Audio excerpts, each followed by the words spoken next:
La takhunullaha war rasul wa takhunu amanatikum wa antum ta'lamun, udah diancam. Jangan sampai mengkhianati Allah dan Rasulnya. Jangan sampai mengkhianati amanat yang kalian terima dengan sengaja. Ahlussunnah wal Jamaah ini lahir, dibangun sebagai wahana untuk mempersatukan semua. Ini saya minta untuk jangan sampai sedetik pun lupa, hilang dari pikiran dan hati Anda semua, bahwa Anda semua telah berbaiat untuk berjihad bil jihadi ala tariqati nahdlatul ulama bi qiyadati ulama'i ahli sunnati wal jamaah. Ini baiat yang tidak main-main. Karena dengan baiat ini maka Anda semua telah menerima amanat bukan hanya dari pengurus besar Nahdlatul Ulama, bukan hanya dari Jam'iyah Nahdlatul Ulama dan segenap warganya, tetapi juga amanat dari hadirat Allah Subhanahu wa Ta'ala.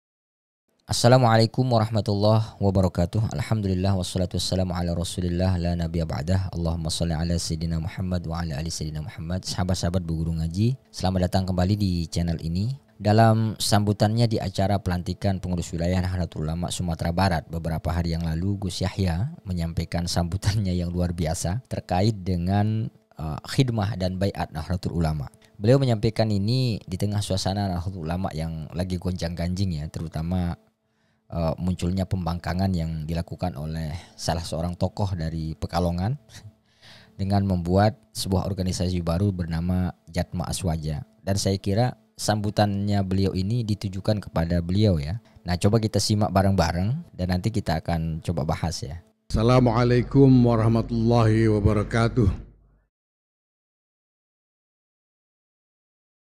Alhamdulillah wa syukurillah wassalatu wassalamu ala rasulillah Sayyidina Maulana Muhammad ibn Abdullah wa ala alihi wa sahbihi wa mawala. Ma'ba'ad, yang saya hormati Bapak Wakil Gubernur Sumatera Barat, Pak Vasco Suhaimi. Terima kasih atas kehadirannya, dukungannya, dan kerjasamanya dengan Nahdlatul Ulama di Sumatera Barat ini. Yang mulia Rois Syuriah, pengurus wilayah Nahdlatul Ulama Sumatera Barat, Kiai Khazin Adnan, yang saya hormati Khatib Am, Kiai Ahmad Said Asrori, yang saya hormati Sekretaris Jenderal Pengurus Besar Nahdlatul Ulama.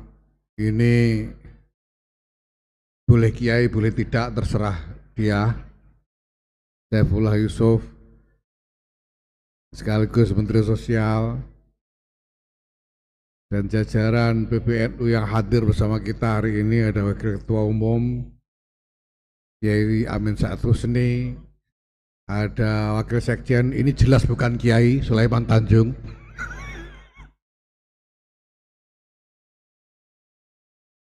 dan ada lagi ini Wakil Bendara Umum PBNU Pak Aswadi Rahman.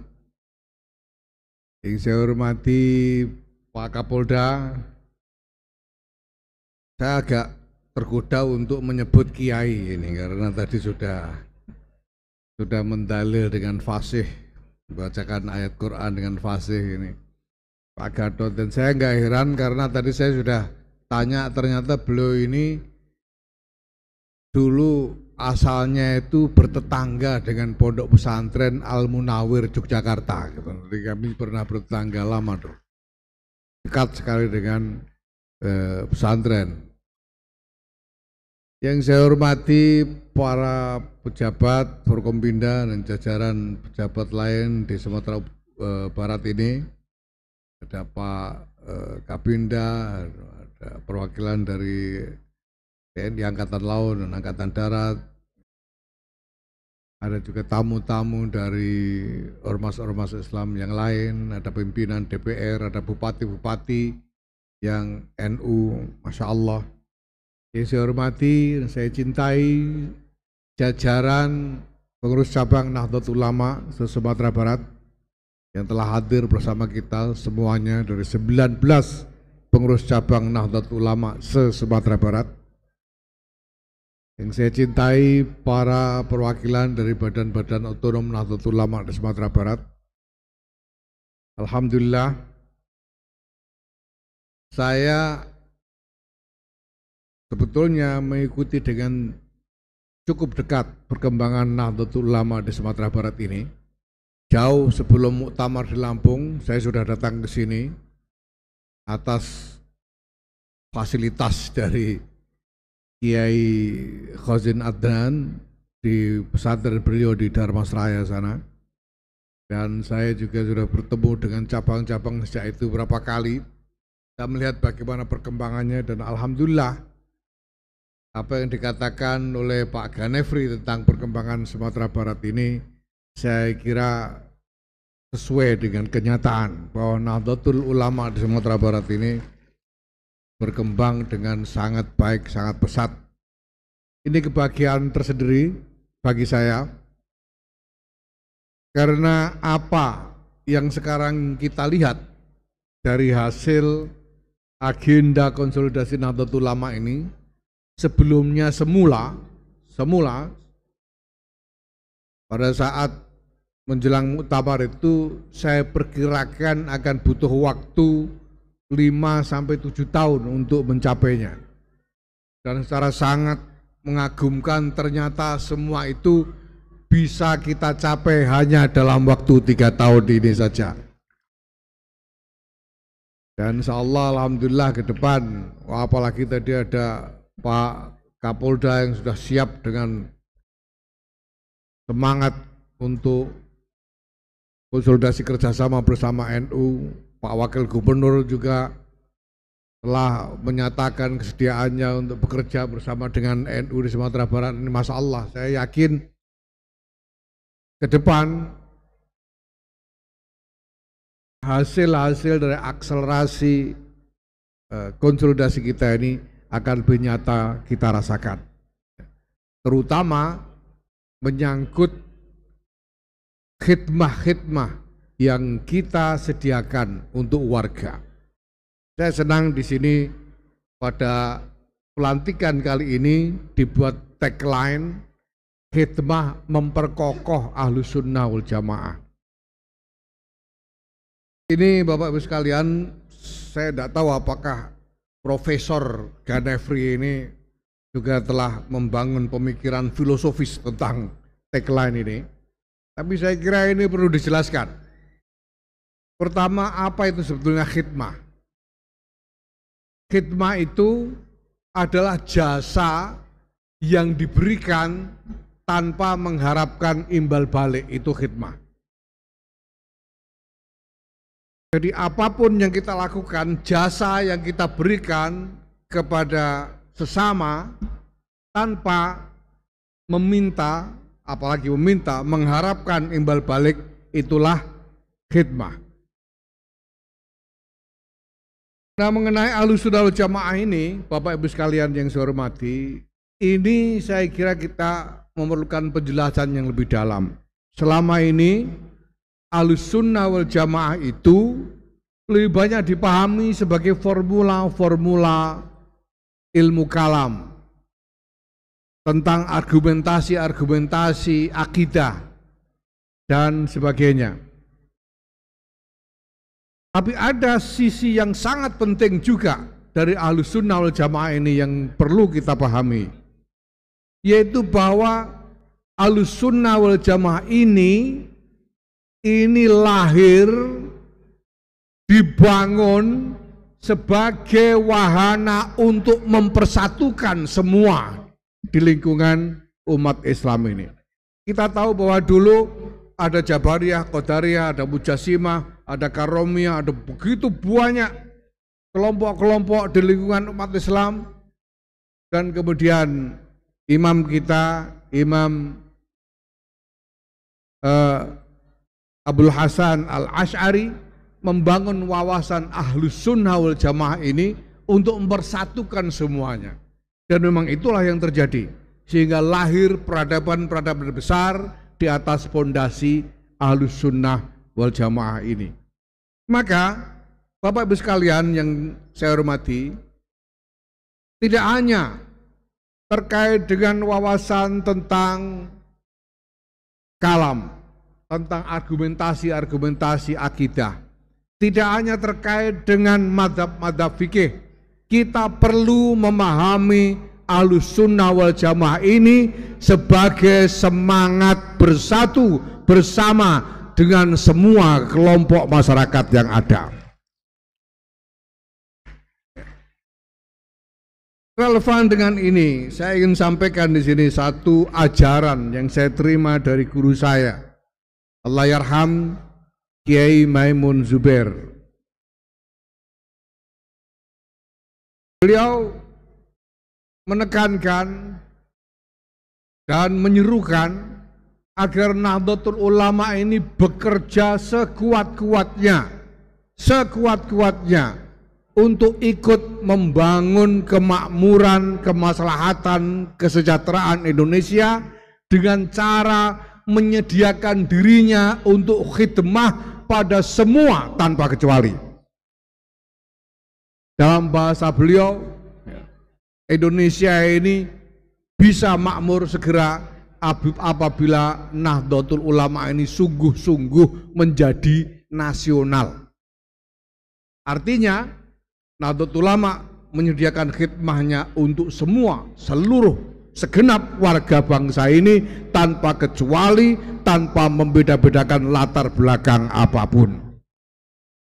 Pada saat itulah Nahdlatul Ulama ini bisa hadir sebagai kekuatan yang sungguh-sungguh menopang perjuangan bangsa dan negara. Oleh karena itu, saya ingin titipkan pesan kepada pengurus wilayah Nahdlatul Ulama Sumatera Barat yang sudah dilantik ini, ya. Anda semua telah dilantik dengan baiat yang berat sekali. Baiat atas sam'an wa ta'atan, ala sam'i wa ta'ah bil jihad. Ini saya minta untuk jangan sampai sedetik pun lupa, hilang dari pikiran dan hati Anda semua, bahwa Anda semua telah berbaiat untuk berjihad bil jihadi ala tariqati Nahdlatul Ulama, biqiyadati ulama'i ahli sunnati wal jamaah. Ini baiat yang tidak main-main. Karena dengan baiat ini, maka Anda semua telah menerima amanat bukan hanya dari pengurus besar Nahdlatul Ulama, bukan hanya dari Jam'iyah Nahdlatul Ulama dan segenap warganya, tetapi juga amanat dari hadirat Allah Subhanahu wa ta'ala. Dan luar biasa tadi Qori di awal acara ini membacakan ayat yang mengancam Anda semua. Belum dibaiat tadi sudah diancam tadi. La takhunullaha war rasul wa takhunu amanatikum wa antum ta'lamun, sudah diancam. Jangan sampai mengkhianati Allah dan Rasulnya. Jangan sampai mengkhianati amanat yang kalian terima dengan sengaja. Ini luar biasa, ya. Nah,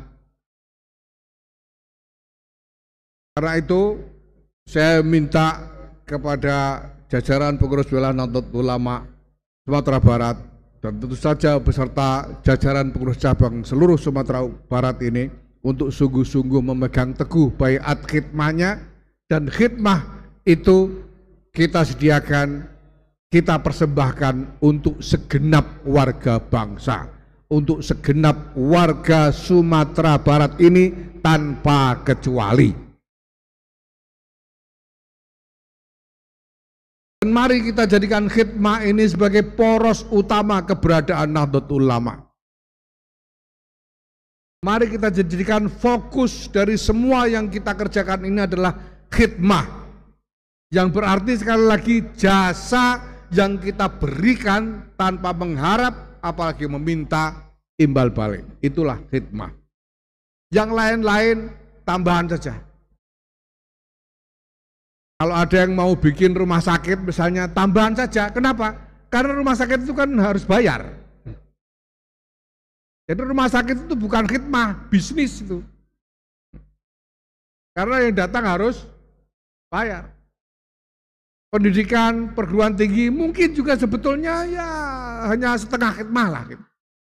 Karena muridnya masih harus bayar, mahasiswanya masih harus bayar. Khidmah adalah jasa, layanan yang dipersembahkan cuma-cuma. Itulah khidmah. Mari kita jadikan ini sebagai tulang punggung keberadaan Nahdlatul Ulama di Sumatera Barat ini. Sehingga kader-kader dan warga akan berorbit di sekitar Nahdlatul Ulama ini karena semangat khidmah, semangat untuk memberikan layanan, untuk berkontribusi tanpa mengharapkan imbalan apapun kecuali ridha Allah Subhanahu wa ta'ala. Bapak Ibu sekalian, saya kira ini yang bisa saya sampaikan. Ini sudah mentok sekali karena ancaman-ancaman sudah disampaikan sejak awal, ya. Dan saya kira harapan-harapan sudah ada di dalam benak dan hati kita semua. Mari kita mohon kepada Allah Subhanahu wa ta'ala, semoga keberadaan kita dan semua yang kita kerjakan dalam rangka Nahdlatul Ulama ini sungguh-sungguh tersambung dalam rantai barokah yang telah ditancapkan oleh para muassis Nahdlatul Ulama ila yaumil qiyamah. Amin ya rabbal alamin. Itu saya kira cukup sebagai doa kita kali ini. Wallahul muwaffiq ila aqwamit thoriq. Wassalamualaikum warahmatullahi wabarakatuh. Itu ya sahabat-sahabat. Jadi sindiran Gus Yahya itu pedas banget menurut saya. Memang sindiran ini sifatnya umum saja sih sebenarnya ya. Tetapi saya kira beliau sampaikan ini ya secara sengaja, kayaknya beliau tujukan kepada tokoh kita yang dari Pekalongan itu yang membuat organisasi baru bernama Jatma Aswaja itu. Karena beliau juga menyinggung terkait dengan Ahlus Sunnah wal Jamaah, bahwa Ahlus Sunnah wal Jamaah itu semangatnya itu adalah menyatukan, bukan malah membuat firqah atau perpecahan ya. Dan satu hal yang menarik sekali, beliau mewanti-wanti agar warga Nahdliyin tidak ikut-ikutan gitu untuk melanggar baiat yang sudah diucapkan. Karena jelas sekali di dalam baiat NU ini kan kita tahu sahabat-sahabat, bunyinya bayatukum al-sam'i wa ta'ah bil jihadi ala tariqatin Nahdlatul Ulama. Ini jelas sekali itu ya. Aku berbaiat kepadamu untuk sam'an wa ta'atan gitu, mendengar dan taat gitu. Nah, coba kita lihat beberapa waktu lalu ketika terjadi polemik di Jatman itu jelas-jelas ya Habib Lutfi itu enggak sam'an wa ta'atan kepada PBNU itu, sehingga akhirnya dia membuat hari ini membuat Jatma Aswaja. Jadi itu ya sahabat-sahabat, terima kasih sudah menyaksikan. Mudah-mudahan ada manfaatnya. Wallahul muwaffiq ila aqwamit thoriq. Wassalamualaikum warahmatullahi wabarakatuh.